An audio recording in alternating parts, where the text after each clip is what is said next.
Well, this week, Congress ignored all those promises for bipartisanship and transparency by locking the Republicans out of the room, holing up in secret middle-of-the-night meetings, and then hurriedly voting on an 1,100-page bill that not one member of the House or Senate had the time to read, much less understand.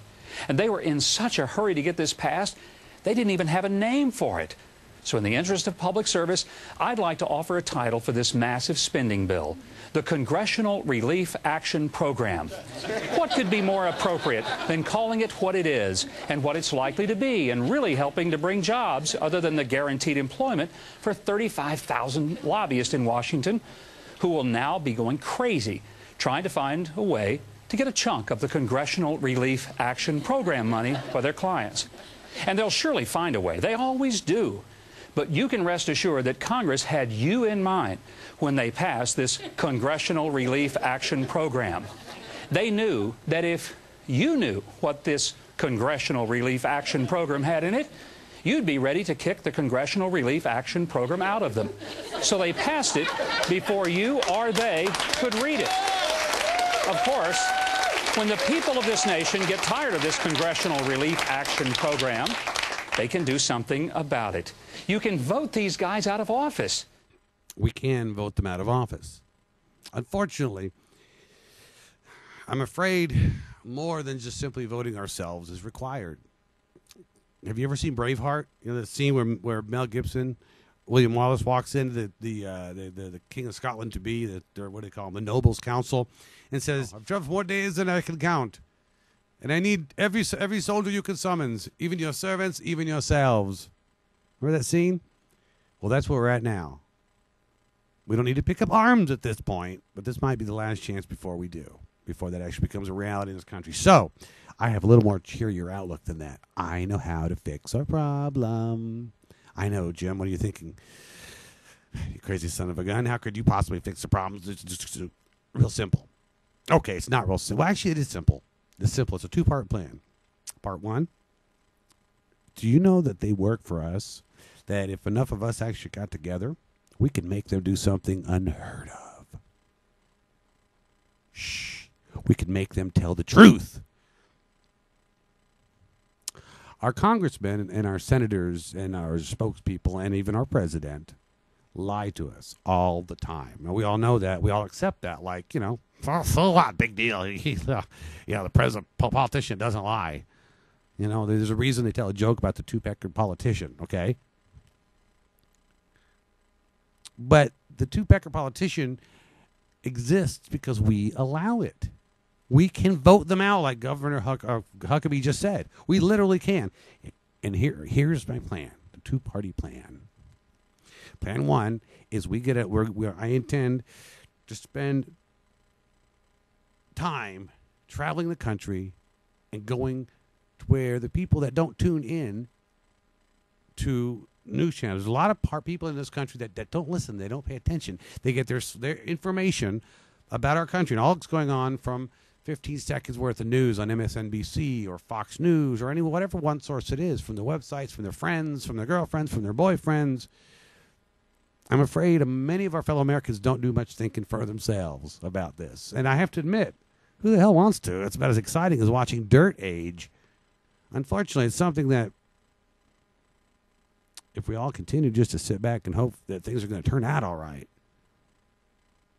my friends, I'm afraid we're going to be sorely disappointed, and I can't just sit back and allow that to happen and hope for the best. So I'm going to bring not the fight, but the conversation to them through this broadcast on location as JimLongForPresident.com.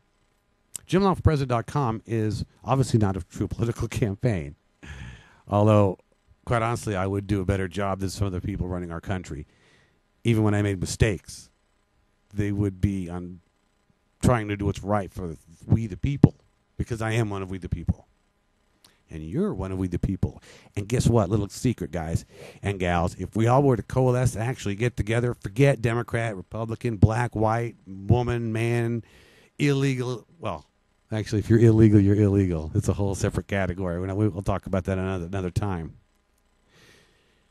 But if enough of us put enough heat on Washington, they would have to change those laws. If we made it where when they spoke to us and directly lied, to us that they were held for perjury? Like, say, when is that done? Oh, when we lie to a judge, for instance.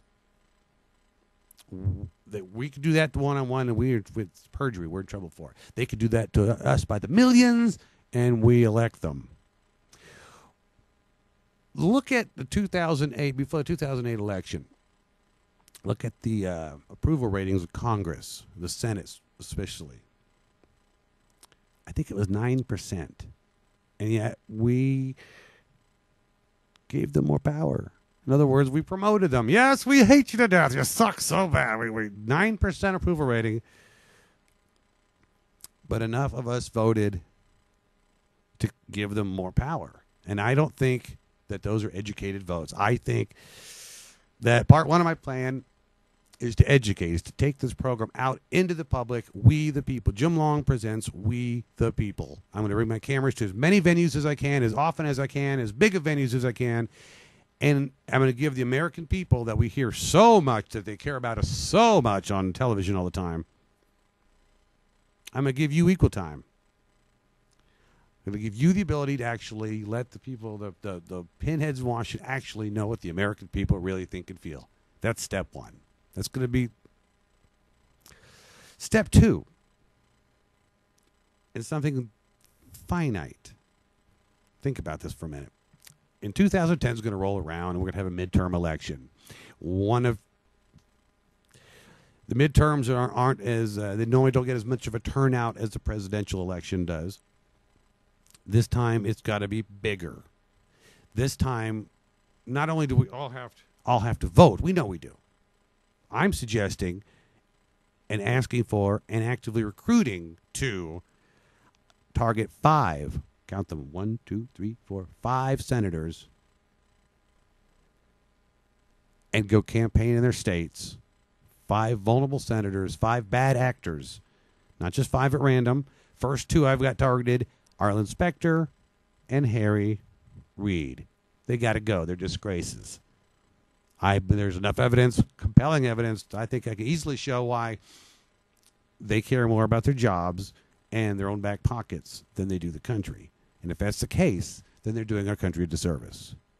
And this part 2 of the plan, so therefore, is me, you, and your friend, and their friends, and we grow this out over the next several months. And in 2010, before the election, we take a trip. We take 5 trips, actually, send teams to the 5 states and actively campaign against these bad actors. And this is not a Democrat thing. This is not a Republican thing. This is a good for the country thing. And here's why would we want to do that, Jim? Why would we want to, why don't we want to go to Disney World? Why the hell do we want to go to Pennsylvania, to Harrisburg? Well, Harry the Reid lives in Nevada. He works in Nevada. There's reasons to go there. But that ain't why you go. No. Here's the thing. Be part of history. Take your wife, your kids, your family, as many friends as you can gather. Organize a vacation, and don't go to the beach. Certainly, don't go to another country. Be part of history, and let's take 5 of these SOBs out. And I mean, take them out, as in out of here, Harry, out of here, Arlen, and 3 others. What this would do? First, it would send a shockwave to the rest of our representatives, don't you think? Think about that for a minute. If we, the people that they talk about so often, actually got enough of us together to do something like this, to unseat people that have been in power for 20 years and 30 years, people that have no idea what a gallon of gas would, that haven't pumped a gallon of gas. Let me put it this way. Last time some of those people that are in Washington, last time they powered their own transportation, they were feeding a horse. Okay? At least that's what I believe. Most of them are millionaires, and the decisions they make don't affect them. They sure as hell affect us. They pass bills without even reading them. Whether you vote for or against something. How do you vote for something you haven't read and don't understand? Especially when it cost $787 billion. I know I'm not alone on this. I've already done some test marketing, bringing my cameras out in public and talk to folks about it.